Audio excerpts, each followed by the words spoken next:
কোনোবা নতুনকৈ আহিছে আমাৰ চেনেলটি সাবস্ক্ৰাইব কৰি কাষৰ বেল আইকনটো প্ৰেছ কৰিবলৈ নাপাহৰিব। আহক আজি ভিডিঅ'টি আৰম্ভ কৰোঁ। নমস্কাৰ, স্বাগতম জনাইছোঁ টেক লাৰ্ণিঙৰ অন্য এটা ভিডিঅ'লৈ। যিসকল আশা কৰ্মী, ৰান্ধনী আৰু অংগনবাড়ী কৰ্মী হয় তেওঁলোকৰ বাবে এই ভিডিঅ'টি অতিকৈ গুৰুত্বপূৰ্ণ। বিভিন্ন সময়ত বিভিন্ন ঠাইত বিভিন্নজনে প্ৰতিবাদ কৰি আহিছে যে তেওঁলোকৰ যি দৰমহা হয় দৰমহা অতি কম, তেওঁলোকৰ দৰমহা কেতিয়া বৃদ্ধি কৰিব। তো সেই মৰ্মে পুনৰ 4 মাৰ্চত তেওঁলোকৰ এটা প্ৰতিবাদ কৰিব।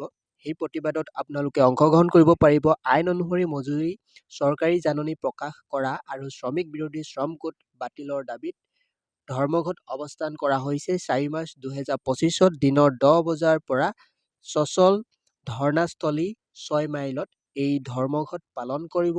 তো আপোনালোকেও তাত অংশগ্ৰহণ কৰিব পাৰিব। যিসকল অংগনবাড়ী, ৰান্ধনী আৰু আশা কৰ্মী হয়, তো আপোনালোকৰ দৰমহা যি হয় যিহেতু বহুতেই কম দিছে তেওঁলোকে দৰমহা, সেই দৰমহা বৃদ্ধিৰ ক্ষেত্ৰতো ইয়াতেই আপোনালোকে প্ৰতিবাদ সাব্যস্ত কৰিব পাৰিব।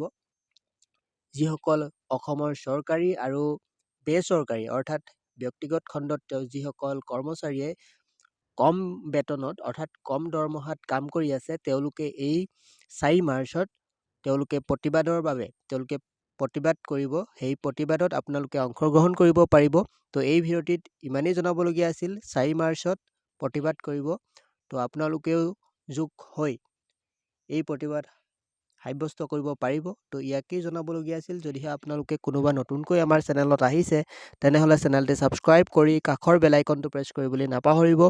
আৰু লগতে এনেকুৱা ধৰণৰ নতুন নতুন ভিডিঅ'সমূহ পাই থাকিবলৈ আপোনালোকে আমাৰ হোৱাটছআপ গ্ৰুপতো জইন হৈ ল'ব পাৰিব। তাতো আমি এনেকুৱা ধৰণৰ ইনফৰমেশ্যনসমূহ দি থাকোঁ। হোৱাটছআপ গ্ৰুপৰ লিংক ডেছক্ৰিপশ্যনত দিয়া আছে, আপোনালোকে তাত ক্লিক কৰি জইন হ'ব পাৰিব। তাতো আমি নতুন নতুন আপডেটসমূহ দি থাকোঁ। চেনেলটি ছাবস্ক্ৰাইব কৰি ল'ব। ভিডিঅ'টি একেবাৰে শেষলৈকে চোৱাৰ বাবে ধন্যবাদ।